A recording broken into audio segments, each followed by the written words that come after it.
Everyone smiled when they saw her. I was the only one on that Brooklyn crosswalk who wanted to look away. 8 years old, bright green coat, 5 leashes in her small hands, 5 big heads, 5 dark muzzles, 5 pairs of amber eyes, tracking every car that crept down the street like it might hurt her. Most people saw a picture-perfect morning. A confident child and a German Shepherd dog on each side, a living postcard from some calmer world. They didn't see what I saw in her face when she thought nobody was watching.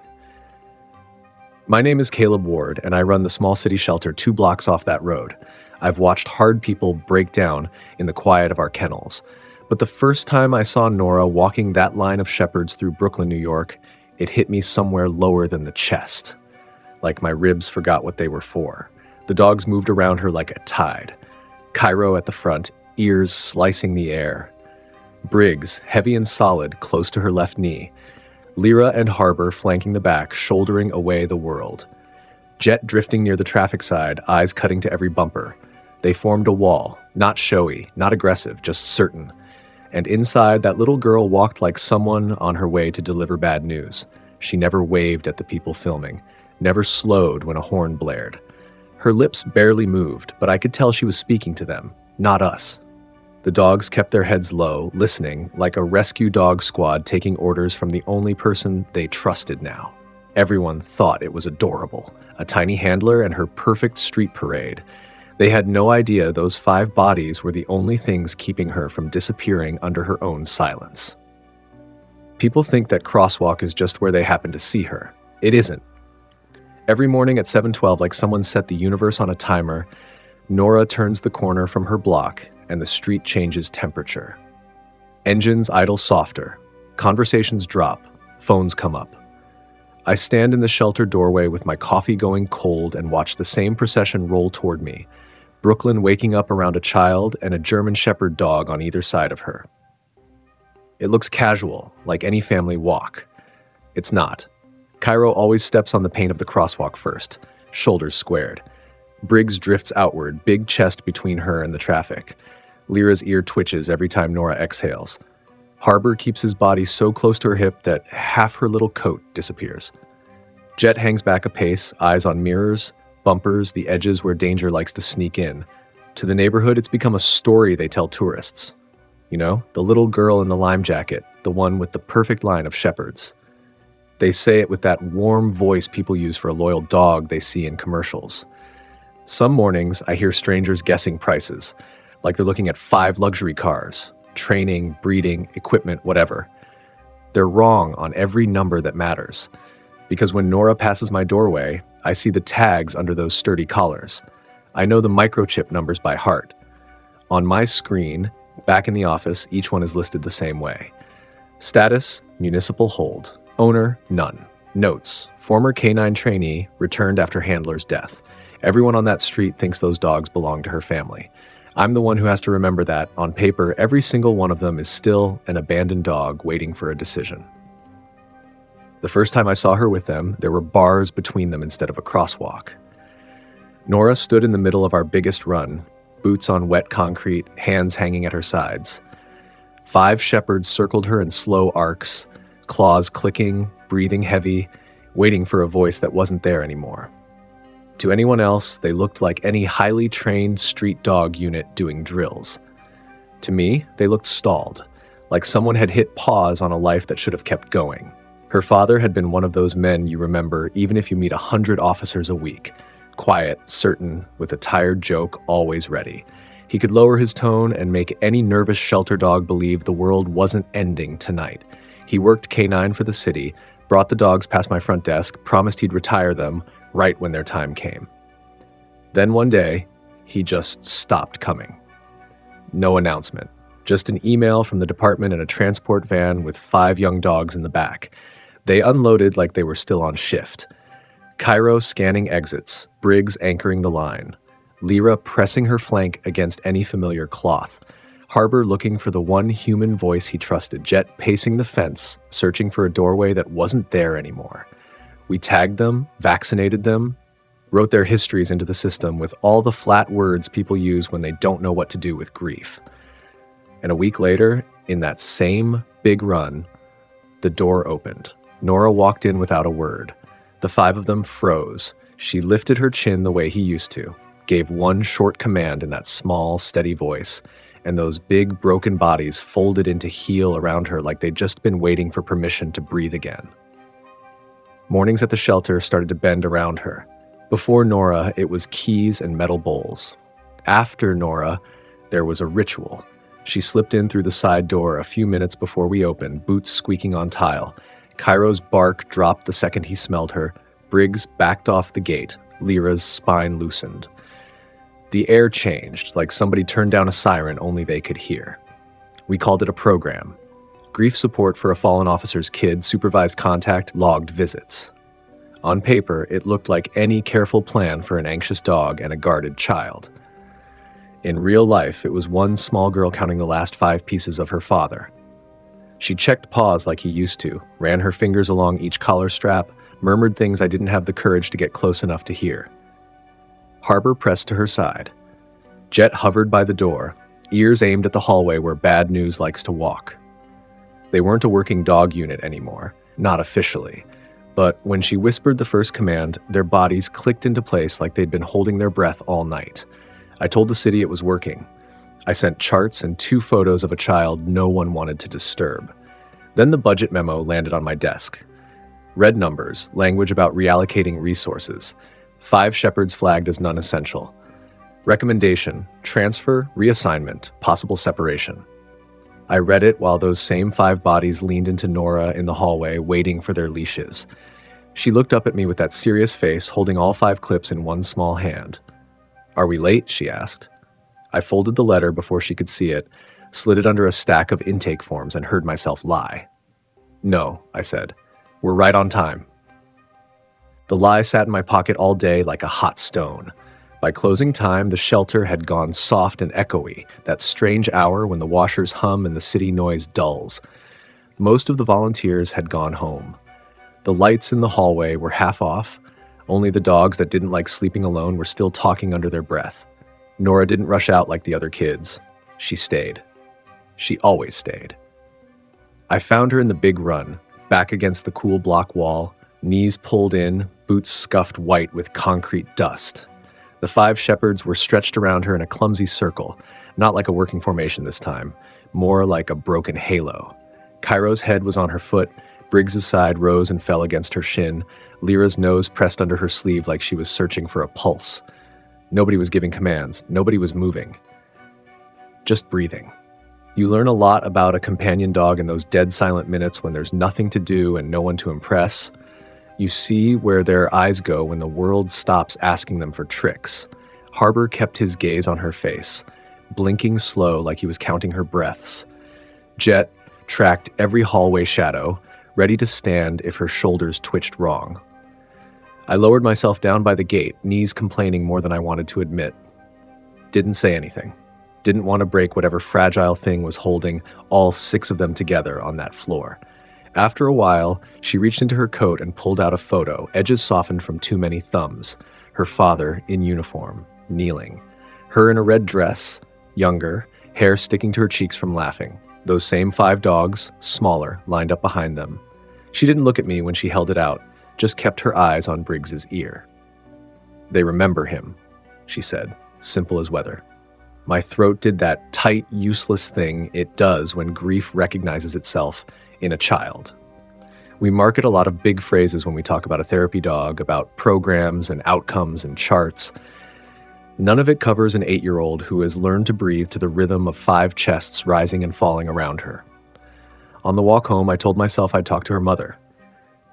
Explain the letter. Be honest, like adults are supposed to be.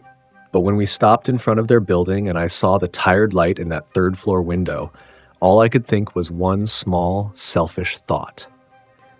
If I say the words out loud, I might be the one who breaks whatever's keeping that little girl and those dogs from falling straight through the day. I knocked on their door 3 times before I realized I was hoping no one would answer. The hallway smelled like old dinners and bleach, that specific New York tired that sticks to paint. 3rd floor, end of the hall. Same building I watched Nora disappear into every night, her shoulders relaxing only when she knew all 5 shadows were back behind our gates. This time, I was alone. No leashes between us. Her mother opened the door with the chain still on. Dark circles, hair pulled back with whatever clip she'd found first, a scrub top half untucked. The kind of face that tells you exactly how many double shifts it takes to keep heat on in Brooklyn. When she saw my badge from the shelter, she let the chain fall, just like that. "Is she okay?" were her first words. I shook my head before I could stop myself. "She's at the shelter," I said. "She's better there than most places." They'd made the living room do too many jobs. Couch, homework table, drying rack, shrine. His photo on a shelf, folded flag beneath it, a row of collars laid out like a broken timeline. You didn't need to be a behaviorist to understand why a guard dog from his unit might feel less dangerous to this kid than recess with classmates she didn't trust. Her mother talked with her hands twisted in the hem of that scrub top. Nora didn't speak much at school, didn't play, didn't sleep through the night unless she'd had her morning with the dogs. "Those walks are the only time I see her breathe all the way in," she said. "Those big, gentle dog eyes on her, it's the only thing that slows her down." I took the letter out of my pocket, set it on the table between us. She read fast, lips moving, eyes jumping back to the lines about transfer, reassignment, separation, like maybe they'd change the second time. When she finally looked up, there was no anger, just that thin thread fear parents get when they've run out of backup plans. "If they take them," she said quietly, "I don't know what's left for her to hold on to." She didn't ask me to fix it. She just asked me for time. "Please," she whispered, "don't answer them yet." So I walked back down those stairs with my chest buzzing and that letter burning my hand, knowing I'd just promised a grieving mother something I had no idea how to keep. Stalling a city looks a lot like answering emails you never send. I told myself I was buying time. I drafted replies to the department, rewrote them, saved them in a folder I labeled later, like that word meant anything against a clock with lawyers attached. Every subject line from downtown sounded the same: resource review, risk assessment, utilization. To someone staring at a spreadsheet, 5 big shepherds were a line item under protection dog. Use not 5 hearts built around one small girl. Inside the shelter, the shift was quieter, but it was there. Color-coded tags appeared on clipboards. Someone higher up requested updated weight, temperament notes, transport schedules, in case decisions are finalized. Those are the words they use when they don't want to say when we take them away. The dogs felt it before Nora did. Cairo started hovering closer to the gates, ears pulled a little too tight. Briggs stood up faster at every footstep in the hall. Lyra licked the bars until her nose went pink. Harbor refused to lie down until Nora was in the room. Jet's pacing line along the fence got longer every day. I tried to act normal. Same morning jokes, same route. Same way I pretended my hands weren't shaking when I clipped leashes to collars. But you can't hide dread from a dog that has slept next to loss. You sure can't hide it from a kid who's been breathing in sync with them since the world fell apart. 2 days into my grand plan to delay, she stopped in the hallway. Didn't reach for the door. Just stared at the fresh tags hanging from the run, the ones with new codes and dates on them. Her hand landed on Briggs' shoulder without looking. He leaned into it like gravity. "Are they leaving?" she asked. The whole building seemed to hold its breath with me, waiting to hear whether I would finally tell her the part of the story I'd been trying not to say out loud. I answered her by not answering her. My mouth opened. Nothing useful came out. Some noise about talks and options, and we're figuring it out, words that don't land anywhere solid. Nora watched my face the way Cairo watches a doorframe. She didn't argue. She just nodded once, like a grown-up signing paperwork, and walked toward the run. The next morning, the timer went off like always. 7:12 a.m., street humming, coffee lids, buses sighing. I stood in the doorway with 5 leashes in my hand. The gates rattled with familiar impatience. We waited for the lime green coat to swing around the corner. She didn't. Cairo whined first, low and sharp. Briggs chuffed at the door. Harbor scratched once, then lay down, ears up, eyes on the empty sidewalk. Lyra paced, nose high, like maybe she could pull her girl in on scent alone. Jet ran the length of the fence until his nails clicked angry sparks off the concrete. I called her mother. Voicemail. Second try, she picked up, sounding like she'd run a marathon in a 10-foot room. "She knows." her mother said. She found the letter on the table. She says if the dogs have to go, she's not going anywhere today. So I did the only thing I could think of that didn't feel like lying. I clipped the leashes myself, opened the gate, let 5 confused, half-worried bodies pour out into the chill Brooklyn air. Without Nora between them, they looked wrong. Too big, too sharp, like someone had taken a healing dog and split it into jagged pieces, all muscle and no center. Cars slowed more out of caution than awe now, people eyeing us like we were a problem instead of a moving heart looking for its missing beat. We walked her route anyway, turned the same corners, stopped at the same cracks in the sidewalk. I heard my own commands bounce off brick and come back thin, missing that small voice that used to carry them. When we got back to the shelter, the dogs stalled at the gate, all of them staring past me toward the street. And that's when I saw her. Nora. Standing at the end of the block in her pajamas and a coat thrown over them, hair unbrushed, face blotchy, clutching a wrinkled envelope in one shaking hand like it was a leash she was finally done pretending not to hold. She walked up the block like her feet couldn't decide whether to run or freeze. The second Cairo saw her, he hit the end of his lead so hard I had to brace. Briggs let out a sound I'd never heard from him, something caught between a bark and a question. Harbor's whole back half wagged once, then stopped when he saw her face. This wasn't the neat little handler the neighborhood filmed. This was just a child in pajamas with a letter that weighed more than she did. I opened the gate. Didn't bother with commands. 5 bodies flowed around her and then stopped, pressed in close, noses in her sleeves, at her elbows, at that fist holding the envelope. She didn't hug them. She just stood in the middle of all that muscle like a young German shepherd dog was the only thing keeping the wind from knocking her over. Inside, I said quietly. Let's go inside. We ended up in my cramped office, all of us. She sat in my chair, feet not touching the floor. The dogs lay wherever they could fit, filling the room with heat and the slow scrape of claws on linoleum. The letter went on the desk between us, already opened, edges torn by small, angry hands. I knew they didn't belong to us, she said finally. Her voice was flat, tired. I just pretended. She told me about the route, how her dad used to walk it at the end of night shifts when he brought the dogs by the apartment. Same corners, same crosswalk, same dumb jokes he muttered to make a tense, brave dog shake off the last call. After he died, she memorized every step. When the dogs were sent back here, she started tracing it again with them, like maybe if she walked it enough times, he'd turn one of those corners too. I didn't tell you, she said, eyes on Harbor's paws, because if I said it mattered, they'd take it sooner. Then she lifted a small backpack from the floor. It was half-zipped, a toothbrush sticking out, a flashlight, a book. I was going to sleep in their run, she added. If they moved them to another place, I could just go there. Dogs can't sign forms. I can. There are a lot of things you can say to a grown-up in that moment. There is almost nothing you can say to an 8-year-old who has already planned how to follow her family into whatever cage the city chooses. I swallowed hard, felt every year in my bones. The transport date circled in red on my calendar was tomorrow, 24 hours before someone backed a truck up to my door and tried to separate this girl from the only pieces of her father that still answered when she called. 24 hours sounds like a lot until you're counting them in heartbeats. I've never liked the part of my job that involves press, photos, quotes, feel-good segments.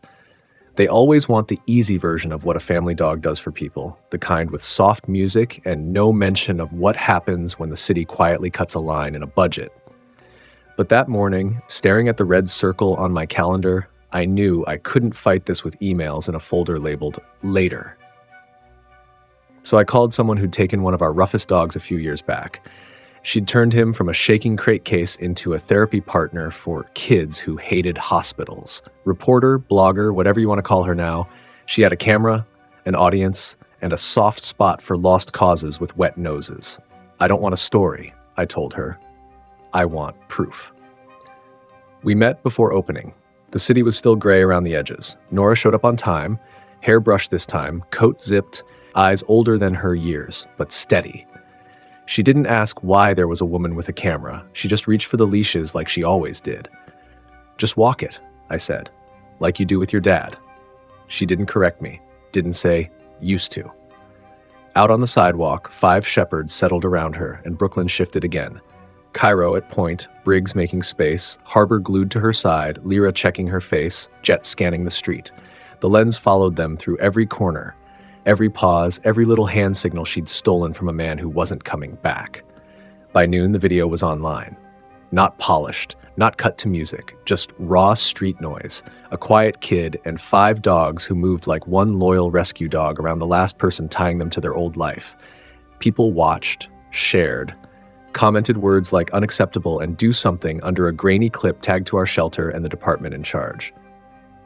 Just before closing, my desk phone rang. Internal line. Command level. "We saw the video," the voice said. "Don't move those dogs yet. We need to talk tomorrow before any transfer happens." I half expected them to show up with a truck anyway. Morning came, gray and thin. No sirens, no vans, just a black city sedan nosing up to the curb in front of the shelter like it was embarrassed to be seen. 2 suits stepped out, one in uniform, one not, both with faces that had signed more forms than apologies. Nora was already inside with the dogs, running her fingers along Briggs' collar, whispering into Lyra's fur like none of this was happening. We met in the cramped break room because there was nowhere else to pretend we were all equals. They laid out their folders, their charts, their budgets. I laid out what I had, a printed stack of comments from that video, letters from neighbors, a teacher's email about how this kid only breathed easy after morning walks, and 5 service records for shepherds who had done everything we ever asked of a working animal, only to be filed now as expendable resources. "We're not trying to hurt her," the uniform said. "We have to think bigger than one child. We have to think about safety, liability." I cut him off as politely as I could. "With respect, you're underestimating what a therapy dog can do in this city. And you're underestimating what happens when you show every other officer's kid that their father's partner ends up on a truck the second the paperwork changes." There was a long, heavy quiet after that, the kind where even the dogs down the hall stopped talking. In the end, it wasn't a miracle. Miracles are too clean. It was compromise, dragged over broken glass. The dogs would stay. They'd be kept at our shelter, formally reassigned into a pilot program for kids dealing with loss. Nora would be allowed to keep walking them as part of that program, her name written into the file not as dependent but as junior handler. When I told her, she didn't scream or jump or do any of the things people expect from a redemption arc. She just put both hands on Harbor's neck, leaned her forehead against his, and let out one long breath like someone who'd been holding up a ceiling alone. Out on the street the next day, the picture looked almost the same. Same lime coat, same 5 shadows guarding her from the world. But the way people watched them was different now. Not just as a cute line of pets, not just as a family dog fantasy, but as something the whole neighborhood had quietly voted to keep. And standing in the doorway with my coffee cooling in my hand, I realized we hadn't just kept a girl and her dogs together. We'd turned their grief into a place other broken hearts might one day learn how to walk again. Some stories end with fireworks. This one ends with 5 dogs breathing in a circle around a girl who finally knows they're not being taken away. Months after the video, the routine looks almost the same from the sidewalk. Nora in her green coat, Cairo at point, Briggs making space, Lyra checking the air, Harbor glued to her hip, Jet watching the edges. If you don't know better, you still just see a kid walking a line of dogs through Brooklyn like it's nothing. Inside the shelter, though, everything feels different. Their names are written in a new column now, not as discarded gear, not as numbers waiting for a truck. They're listed as part of a program that brings other shattered kids into that big run and lets one second chance dog at a time lie down beside them until the shaking stops. I've seen boys who won't speak to counselors bury their faces in Briggs' neck. I've watched mothers close their eyes when Lyra leans her head into their hands like someone finally believes them without words. I've seen Nora, small but steady, showing another child how to hold a leash, how to trust a loyal rescue dog to keep the world a little farther away for a few minutes. If you're still here, still listening to this, you're part of why they're all still here too. You watched a quiet story and chose not to look away. You proved that a screen can carry more than noise. It can carry a girl, 5 dogs, and a whole city's worth of weight for a while. When you share stories like this, you don't just pass time, you pass chances. You put leashes into gentler hands, you keep kennels from going dark, you help us say they can stay one more time when another Nora walks through our door. Thank you for staying with us, for feeling this with us, for standing here beside Brave Paws when it would be easier to scroll past. Join our Brave Paws family. Be their voice. Be their hope.